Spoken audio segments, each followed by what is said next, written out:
আসসালামু আলাইকুম, মাহি কিচেনে সবাইকে স্বাগত। আবারও চলে এসেছি নতুন কোনো রেসিপি নিয়ে। আজকে তোমাদের আমি 1 কাপ সুজি দিয়ে সুজির রস পুলি পিঠা বানিয়ে দেখাবো, যেটা বানানো কিন্তু খুবই সহজ আর খেতে কিন্তু ভীষণ মজার হয়। আর পিঠাটা কিন্তু একেবারে নরম তুলতুলে হয়, রসালো আর পুরে ঠাসা। দেখতেই পাচ্ছ বন্ধুরা আমার পিঠাটা কতটা বেশি সফট, একেবারে নরম তুলতুলে, মুখে দিলেই কিন্তু মিলিয়ে যাবে। তো চলো বন্ধুরা রেসিপিটা শুরু করি। পিঠে বানানোর জন্য প্রথমে এখানে আমি 1 কাপ সুজি নিয়েছি। সুজিটাকে একটু আমি শুকনো খোলায় 3 থেকে 4 মিনিটের জন্য একটু ভেজে নেব। আর চুলোর ফ্লেমটা এই সময় লো রেখে সুজিটা ভেজে নেবে। তো এখানে 3 থেকে 4 মিনিট ভাজার পর যখন সুজি থেকে খুব সুন্দর একটা স্মেল বার হবে, তখন কিন্তু আমি এখানে দিয়ে দিচ্ছি ওই কাপ মেপেই 2 কাপ দুধ। তো এখানে আমি 2 কাপ দুধ দিয়ে দিলাম। আর এই সময় চুলোর ফ্লেমটা কিন্তু একেবারে লো রেখে সুজিটাকে ভালোভাবে রান্না করে নেবে। এখানে দিয়ে দিচ্ছি স্বাদ মতো একটু নুন। খুবই অল্প সময়ের মধ্যেই কিন্তু সুজিটা খুব সুন্দরভাবে দুধটাকে সোক করে নেবে আর একটা ডোয়ে পরিণত হবে। এই সময় আমি দিয়ে দিচ্ছি সুজির মধ্যে 1 টিস্পুনের মতো বাটার। চাইলে তোমরা কিন্তু এখানে ঘিটাও দিতে পারো। দিয়ে ভালোভাবে আমি মিক্স করে নিচ্ছি। তো এখানে আমি সুজিটা খুলে এবার আমি নামিয়ে নিচ্ছি। সুজিটাকে হালকা ঠান্ডা করে নেব।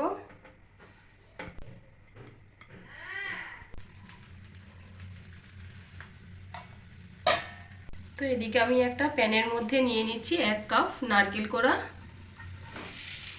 দিয়ে দিচ্ছি 1/2 কাপ পরিমাণ চিনি, দিয়ে দিচ্ছি 3 টেবিল। তো এখানে আমি 3 চামচের মতো গুঁড়ো দুধ নিয়েছি আর খুবই সামান্য পরিমাণে একটু পানি দিয়ে দিচ্ছি। দিয়ে এখানে একটা আমি নারকেলের পুর বানিয়ে নেব। দিয়ে দিচ্ছি স্বাদ মতো অল্প একটু নুন। তো এইভাবে অনবরত নেড়ে চেড়ে আমি পুরটা তৈরি করে নিচ্ছি, না হলে কিন্তু আবার নিচই বসে যেতে পারে, তখন আবার পুরটা খেতে ভালো লাগবে না। তো এইভাবে নেড়ে চেড়ে আমি পুরটাকে রান্না করে নিচ্ছি।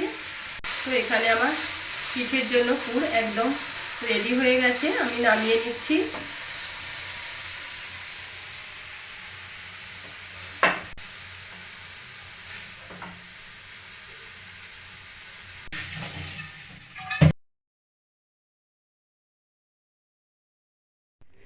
তো পুরটাকে কিন্তু একটু আমি ঠান্ডা করে নেব। তো এদিকে কিন্তু সুজিটা আমার ঠান্ডা হয়ে গেছে, তবে খুব বেশি ঠান্ডা করা যাবে না, তাহলে কিন্তু আবার ভালোভাবে মাখা যাবে না। তাই এইভাবে একটু হাত দিয়ে ভালো করে সুজিটাকে মেখে নেব আর একটা মসৃণ ডো তৈরি করে নেব।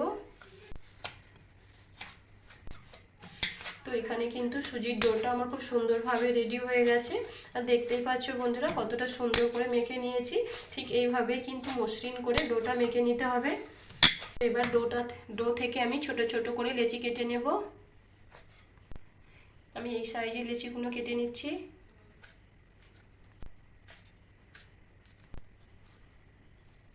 ভাবে একটা তো ডো থেকে এরকম ভাবে ছোট ছোট সাইজের আমি লেচি কেটে নিয়েছি, নিয়ে হাতের সাহায্যে এরকম একটু গোল করে নিয়েছি, নিয়ে এইভাবে একটু বাটির শেপ দিয়ে পিঠের খোলটা তৈরি করে নিচ্ছি। আর এখানে কিন্তু আমি আগে থেকেই বেশ কয়েকটা পিঠার খোল আমি তৈরি করে রেখে দিয়েছি। আর এইভাবে আগে থেকে বানিয়ে রাখলে পিঠেগুলো বানাতে কিন্তু খুবই সহজ হয়, তাড়াতাড়ির মধ্যে হয়ে যায়।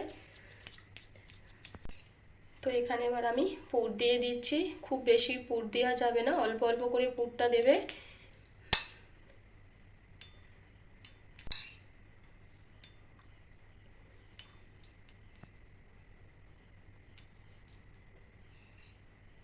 তো এখানে আমি একটা পিঠের খোল নিয়ে নিয়েছি, নিয়ে এইভাবে মুখটাকে বন্ধ করে সিল করে দিচ্ছি। দেখো কেমনভাবে আমি করছি। তো এইভাবে পিঠের মুখটাকে একটু সিল করে দেবে, ভালোভাবে বন্ধ করতে হবে, এরকমভাবে চেপে চেপে, নাহলে কিন্তু আবার পিঠেগুলো ভাজার সময় পুরটা বেরিয়ে যেতে পারে। তো এইভাবে আমি সমস্ত পিঠেগুলো খুব সুন্দর করে বানিয়ে নিচ্ছি। তো এখানে আরেকটা পিঠে তোমাদের আমি তৈরি করে দেখাচ্ছি। পিঠের মুখটাকে এইভাবে একটু বন্ধ করে নিয়ে, তো এইভাবে আমি একটু শেপ দিয়ে নিলাম পিঠের। তো এইভাবে আমি সমস্ত পিঠেগুলো তৈরি করে নিয়েছি। এবার আমি ভেজে নেব। তো পিঠেটাকে ভাজার জন্য এখানে আমি তেলটাকে ভালো করে গরম করে নিয়েছি। আর এই সময় কিন্তু চুলোর ফ্লেমটা মিডিয়াম রেখে তেলটাকে ভালো করে গরম করে নেবে। এবার সমস্ত পিঠেগুলো আমি তেলের মধ্যে ছেড়ে দিচ্ছি।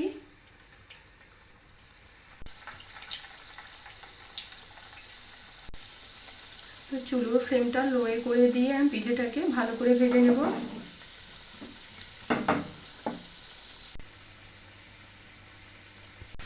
তো পিঠাটার একটা সাইড যখন ভাজা হয়ে যাবে অপর সাইডটাও এইভাবে আমি উল্টে দিচ্ছি, দিয়ে ভালো করে পিঠাটা ভেজে নেব।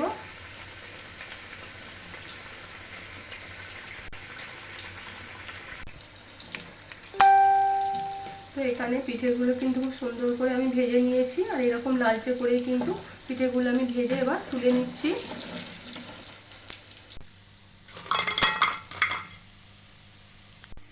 তো বাকি পিঠেগুলো আমি একইভাবে ভেজে নিচ্ছি।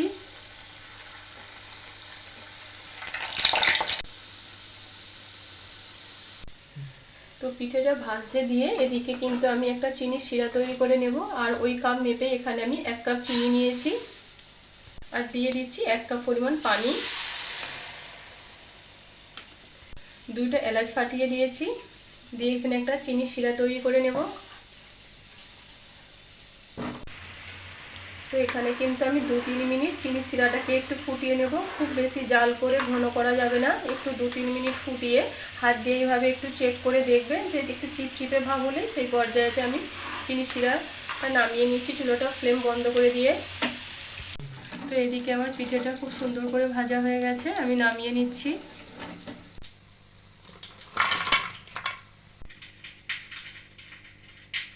তো এবার আমি পিঠেগুলো গরম শিরার মধ্যে দিয়ে দিচ্ছি।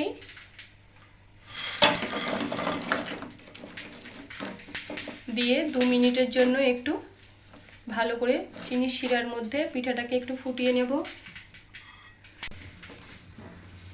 আর পিঠেটাকে একটু এভাবে উল্টে পাল্টে দিচ্ছি যাতে সমানভাবে ভালোভাবে রসটা শোক করতে পারে।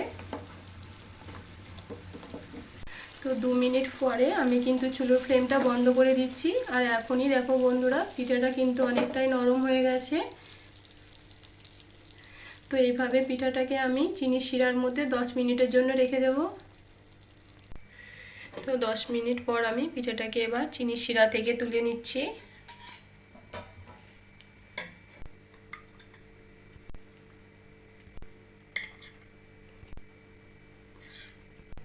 উপর থেকে একটু আমি চিনির রস দিয়ে দিলাম।